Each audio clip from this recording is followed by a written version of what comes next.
Bismillahirrahmanirrahim. Assalamualaikum warahmatullahi wabarakatuh. Alhamdulillahirrabbilalamin. Wassalatu wassalamu ala asrofil anbiya'i wal mursalin wa ala alihi wa ashabihi ajmain, amma ba'du. Teman-teman, sahabat-sahabatku sekalian, kita akan membacakan hadis-hadis di dalam kitab Riyadhus Shalihin. Kita masih pada bab keikhlasan dan menghadirkan niat dalam segala amal perbuatan, ucapan, ya, dan berbagai keadaan baik yang jelas maupun yang samar. Ya, kita masih bicara tentang bab niat. Saya akan bacakan hadis ini.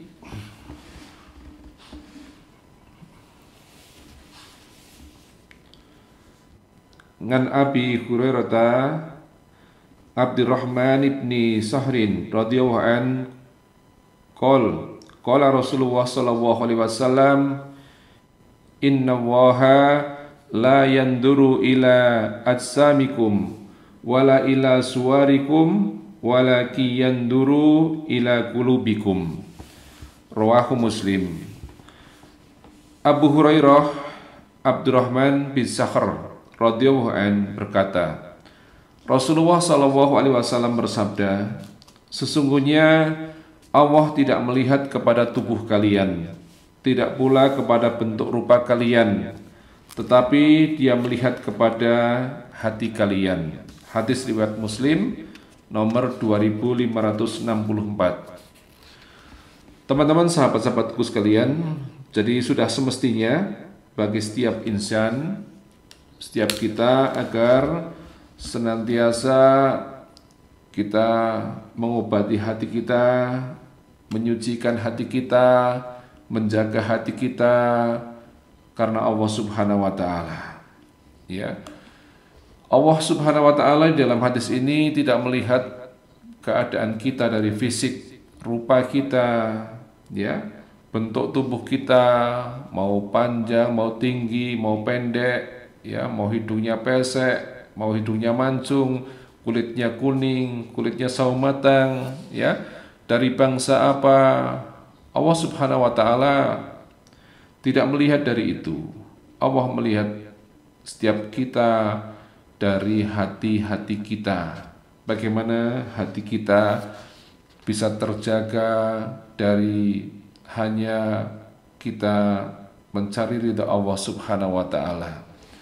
Ya, sehingga apa yang dikatakan Allah Subhanahu wa taala di dalam Al-Qur'an, perintah Allah Subhanahu wa taala, tugas kita berada di dunia, ya, surat Ad-Dariyat ayat 56, ya.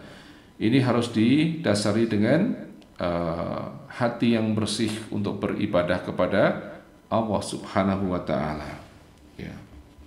Kemudian di dalam hadis selanjutnya,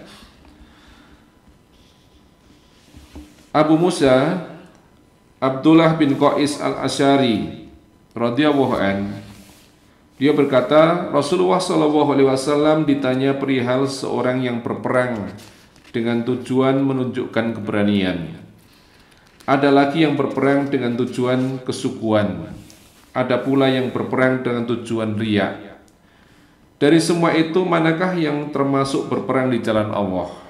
Maka beliau pun menjawab, siapa saja yang berperang agar kalimat Allah menjadi tinggi, maka dialah yang berada di jalan Allah. Hadis muttafaqun alaih. Hadis riwayat Al-Bukhari nomor 123 dan Muslim nomor 1904. Ya. Jadi hadis ini sebagai dalil bahwa setiap niat itu tidak memiliki batas. Ya. Jadi apa yang terlihat di dalam hadis ini, ya, siapa saja yang berperang agar kalimat Allah menjadi tinggi, maka dialah yang berada di jalan Allah.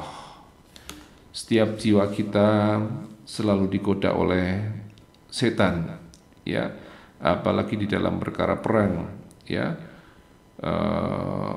Kita ada yang berperang karena kesukuan, ada yang berperang karena golongan dan sebagainya. Tetapi kita harus menjaga seseorang itu keadaannya harus selalu berada di jalan Allah. Kalaulah harus berperang, maka yang paling tinggi kedudukannya di sini adalah yang bisa menegakkan kalimat Allah, ya. Dan itu harus terjaga pada setiap kita sekalian, ya. Apa yang kita lakukan, ya, dimanapun, dalam kelompok apapun, harus selalu menjaga hati agar hati kita ini tidak lepas dari genggaman Allah Subhanahu wa Ta'ala, ya.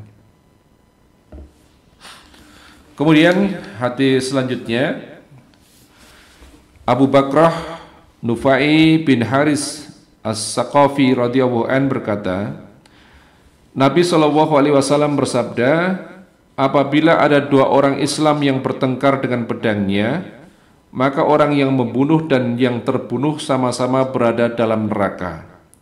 Saya bertanya, wahai Rasulullah, sudah wajar yang membunuh masuk neraka. Lantas bagaimana gerangan yang terbunuh? Maka beliau Rasulullah SAW menjawab, karena orang yang terbunuh itu, ia juga sangat berambisi untuk membunuh sahabatnya. Muttafaqun alaih, hadis riwayat Al-Bukhari nomor 31 dan Muslim nomor 2888, ya.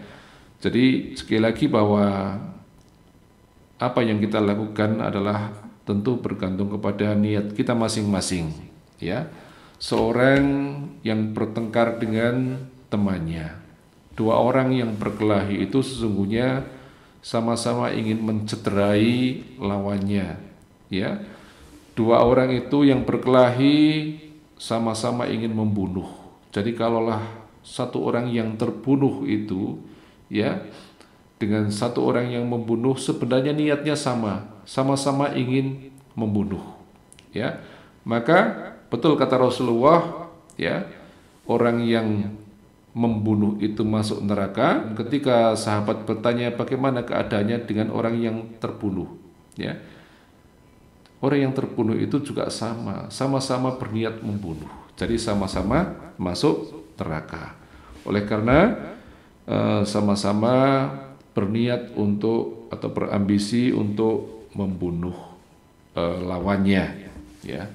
Jadi ini yang harus kita jaga teman-teman, supaya niat kita itu selalu berada di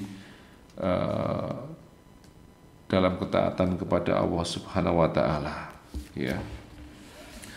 Demikian teman-teman untuk saat ini, mari kita akhiri pembacaan hadis pada kitab Riyadhus Shalihin pada kesempatan ini.